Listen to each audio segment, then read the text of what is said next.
All right, guys, we are back home after a long 1,500-mile trip, Seattle to CBI. And the truck has gotten some tasteful upgrades. I'll walk you through a little bit about what happened. Let's get you spun around here. First set of sliders on a double cab.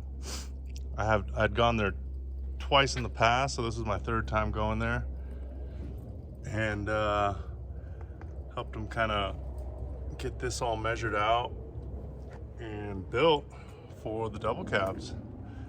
Big fan of how they turned out. I really like the top plating that they went with. These kind of cool diamond style. It reminds me of rupees from, if you ever played the Ocarina of Time Zelda. Reminds me of that shape for some reason. But super good construction. There's 4 mounting brackets or posts that connect to the frame rail, and they use some really hardcore nuts and bolts to secure it. They kind of like go over like this, and then a bolt goes through the other side of the frame to secure it, so you can lay the truck up on these and it'll hold the weight. I also really like that they did a kick out over the back of the bed, which helps to like reach up and grab awnings and whatnot. All right, and the other thing I got is this CBI rear bumper here. Super stoked on this. The build quality is crazy. The welds are beautiful. Really stoked to put this thing out there and give it some testing in the field. Hopefully not nicking it up too bad, but really excited about this thing. So you do need to cut your OEM bumper basically off. So they removed the entire bumper, obviously. The only part that's really retained is this cut here, and the beautiful cut they did, man.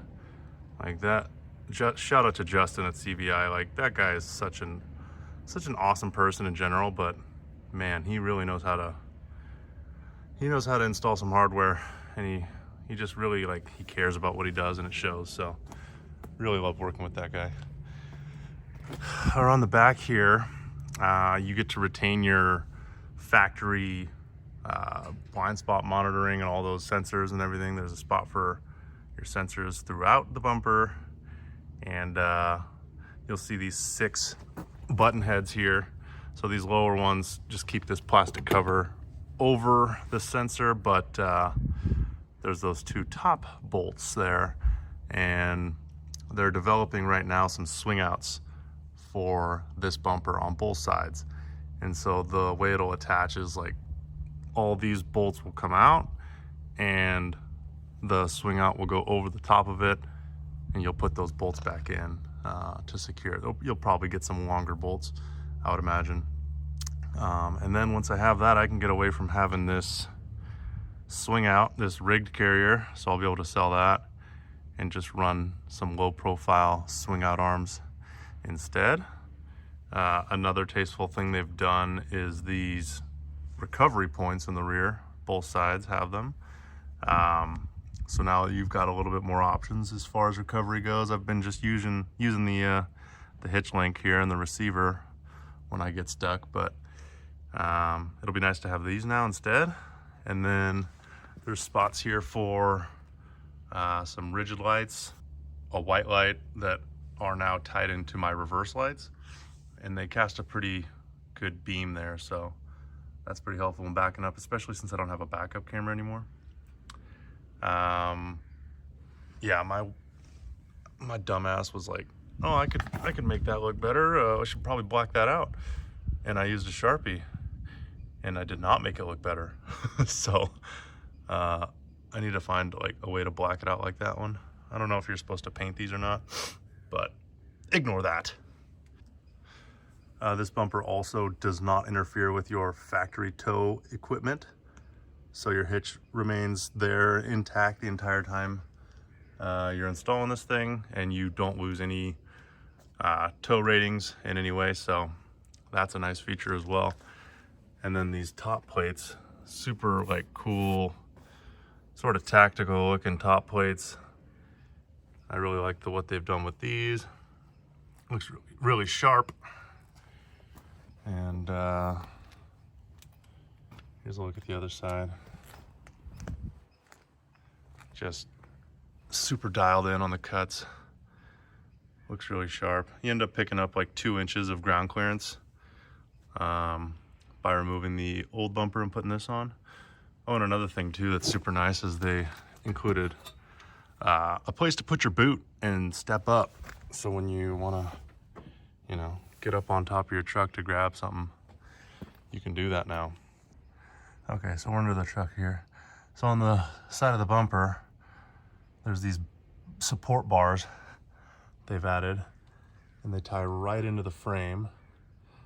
So you could take a side impact here and have a complete support bar there. It's on both sides. But yeah, I mean, this thing's really well made. Really happy with it. It's not something that you necessarily need to have, but you know, gives you that peace of mind. It looks super cool. I mean, this truck is like looking pretty hardcore right now. Might be a little overdone, but we work with CBI. We're dealers for them. So if you want any CBI products, we'd love to earn your business and work with you. You know, we've kind of got the whole lineup here as far as CBI products. So front bumper, we got the skids underneath, slider, rear bumper, Prinsu up top. We've also got these hoodies available if you guys are interested in supporting the channel. My dad's gonna go ahead and model that for you. It looks good. Yeah. Nice and thin. Would love to have your support. We'd love to support your build. Let us know if there's anything we can do to help you out. Appreciate it. So the sliders and the rear bumper are going to be in production basically this week. So if you're watching this video, they're in production now. And they're probably gonna ship in like 2 to 3 weeks, depending on when you get your order in. So they're gonna be ready to go, and they're gonna look just like this. So if you have a double cab Tundra, now's the time. Hit me up. I'd love to set you up. If you want a rear bumper, let us know. That's the same rear bumper for the Crew Maxes and the double cabs. All right, guys, I think that about wraps it up. I think I've covered everything I wanted to talk about. So if you have any questions, like I said, you can comment below. You can follow us on Instagram at Evergreen Offroad. That's where we post a lot more regularly, and you can kind of get updates before they hit YouTube. I wanted to start posting on YouTube more, but I post almost daily on Instagram, so you can kind of get a little sneak peek. Appreciate you if you've stayed on this video this long, and hope to hear from you. Reach out if you have any questions, like I said, and until next time, see ya. Thanks.